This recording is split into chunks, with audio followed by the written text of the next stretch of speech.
Apa kabar sahabat debat? Tentunya selalu dalam berlimpahan dan keharmonisan ya. Di video kali ini kita pengen diskusi bagaimana kita memprogram pasangan kita ya.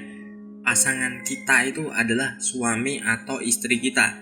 Dan di sini saya pengen sedikit membahas bagaimana sih saat kita punya keinginan, terus pasangan kita ini mau menuruti dan dia mau mendukung kita. Ya apapun itu ya. Yang jelas jangan nanti minta didukung untuk aku pengen nikah lagi. Nah itu jangan, nggak boleh ya. Ini bisa diterapkan oleh suami, bisa diterapkan oleh istri ya. Atau bagi teman-teman yang belum menikah, itu bisa pelajari ini. Nah besok bisa diterapkan saat sudah menikah dan sudah memiliki pasangan. Baik Anda menjadi suami atau Anda sebagai seorang istri, ini bisa diterapkan kok. Dan caranya mudah banget. Bahkan ini bisa diterapkan juga untuk anak-anak. Cuman kita nggak bahas untuk anak-anak karena kita pengen membahasnya untuk pasangan, pasutri, suami istri ya. Tapi bukan diterapkan untuk istri atau suami orang ya. Ini untuk pasangan kita, pasangan sah kita ya. Bisa diterapkan. Jadi ada beberapa step ya, ada beberapa cara dan ini bisa dibuktikan sendiri. Tapi harus dilakukan repetisi alias pengulangan. Oke, kita mulai ya. Dan ini untuk poin pertama, kita harus melakukan komunikasi, menciptakan komunikasi. Komunikasi yang bagaimana? Komunikasi yang baik, komunikasi yang terstruktur antara suami dan istri.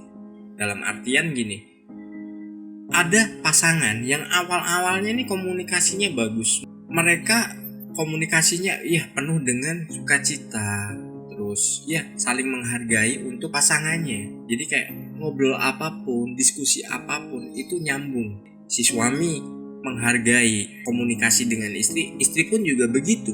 Namun kadang ada orang begini, mereka menikah, entah baru menikah atau udah lama, tapi komunikasinya buruk, dikit-dikit berantem, beda pendapat berantem, gak ada solusinya, gak saling menghargai. Dan di situ itu komunikasi gak terbangun. Jadi gak ada yang namanya diskusi. Kebanyakan crash tuh dari komunikasi itu. Yang satu misalkan, aku pengen jadi YouTuber. Gak usah lah aneh-aneh aja. Lagian kayak anak kecil, konten-konten segala. Padahal itu juga sebuah investasi. Kalau yang satu menyadari, atau paling gak gini, misal suami nih, aku pengen jadi YouTuber. Mau bahas apa Pak? Otomotif. Aku pengen bikin konten otomotif, entah nanti bengkel atau modifikasi mobil. Oke, gak apa-apa Pak. Nah si istrinya jawab gitu. Aku juga bikin tentang masak-memasak atau baking. Ya kita saling support ya Pak ya. Iya. Nah itu justru akan tercipta komunikasi yang harmonis, yang bagus, dan itu justru akan membuat pasangan ini berkembang karena ada kolaborasi. Yang jelas ada kolaborasi, terus mereka pasti akan saling bekerja sama. Yang satu saling ngingatin. Terus misalkan nih, ini kita bikin videonya nanti besok begini aja biar nyambung. Jadi ada storytellingnya. Misalkan nih, papa besok kan bikin konten nih soal otomotif, misalkan ngebengkel, cara kita bersihin mesin. Nanti mama bikin ini ya Maya, bikin konten, mama memasak, terus mama antar ke papa. Nah kan kita bisa kolaborasi nantinya, channel kita sama-sama berkembang. Nah itu yang dinamakan komunikasi. Ini sebagai contoh aja ya. Kalau mau diterapkan untuk jadi YouTuber suami istri juga gak ada masalah. Dan yang kedua ini adalah ciptakan kepercayaan. Kita harus menciptakan kepercayaan kepada pasangan kita.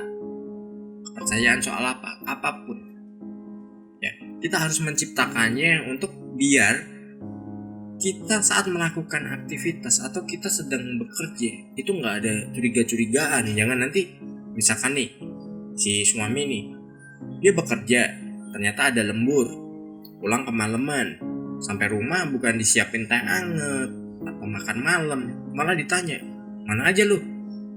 Jam segini baru pulang. ngelayap ya, ada pacar baru ya. Nah, hal-hal yang kayak gitu bakal menimbulkan sesuatu yang kurang dipercaya akhirnya. Kalau salah satu nggak percaya, itu justru akan membawa sebuah kerusakan. Karena apa?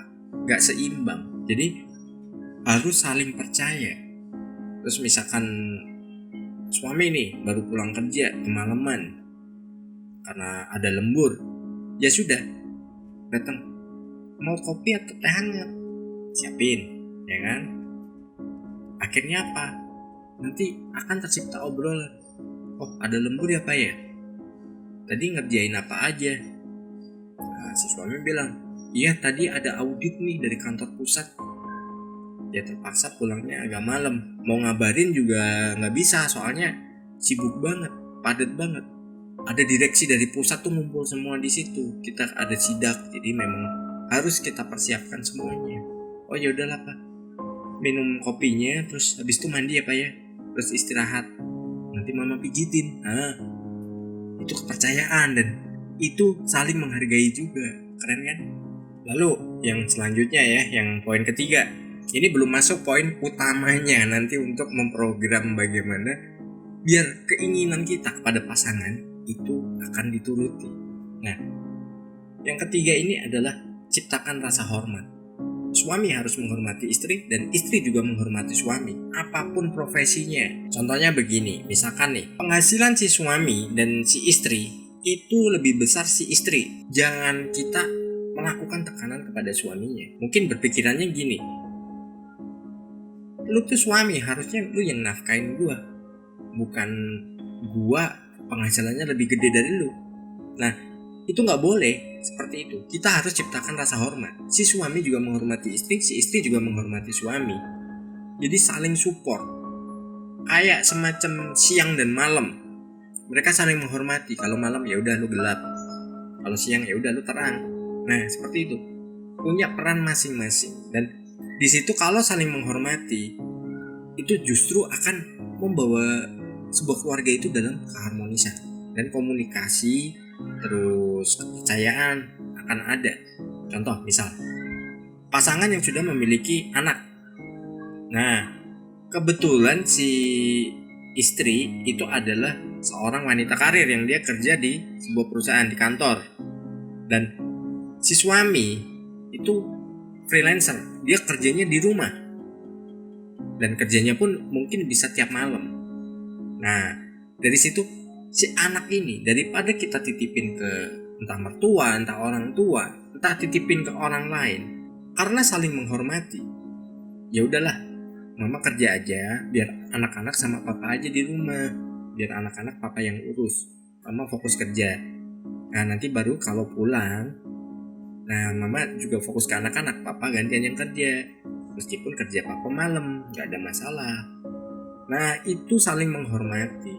Dan itu saya yakin deh, itu akan menjadi sebuah keharmonisan dalam rumah tangga. Komunikasi, kepercayaan, terus saling menghormati. Nah selanjutnya kita masuk ke bahasan paling penting. Dan ini bahasan yang utama dari video ini. Bagaimana caranya kita memprogram pasangan kita. Entah kita mau meminta sesuatu, entah kita merubah karakter pasangan kita yang tadinya sama kita itu bagaimana, kita bisa merubahnya. Dan ini caranya sangat mudah sebenarnya. Dan teman-teman bisa langsung lakukan. Ya, mungkin di awal-awal bingung nih mesti gimana gitu kan. Tapi nggak apa-apa, lakukan saja. Yang penting mulai dulu. Kita jalani dulu. Ini metode ini dinamakan adalah hypnosleep. Kenapa hypnosleep? Ya, karena kita melakukan pemrograman kepada pasangan kita itu entah istri entah suami itu saat malam, saat tidur. Jadi posisi pasangan kita sebelum terlelap tidur, dia masih dalam antara sadar dan mau tertidur pulas. Dari situlah kita masuk. Masuknya gimana? Misalkan nih si istri nih bisikin ke suaminya, papa, aku pengen panci baru papa, besok buat masak sup. Nah itu bisa dilakukan saat si suami ini sedang ya tidur-tidur ayam. Terus metodenya bagaimana cara ngomongnya? Jangan teriak-teriak, pak aku mau panci besok. Nah, nggak gitu, itu salah. Yang ada si suami malah marah, nggak jadi dapat panci dong, ya kan? Nah, metodenya adalah bisikin telinga kanan. Bisikin telinga kanan ke suami. Pak, aku pengen panci baru.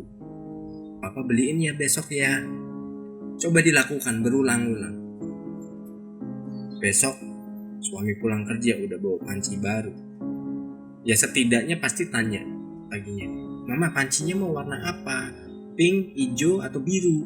Nah, itu sudah sebuah respon.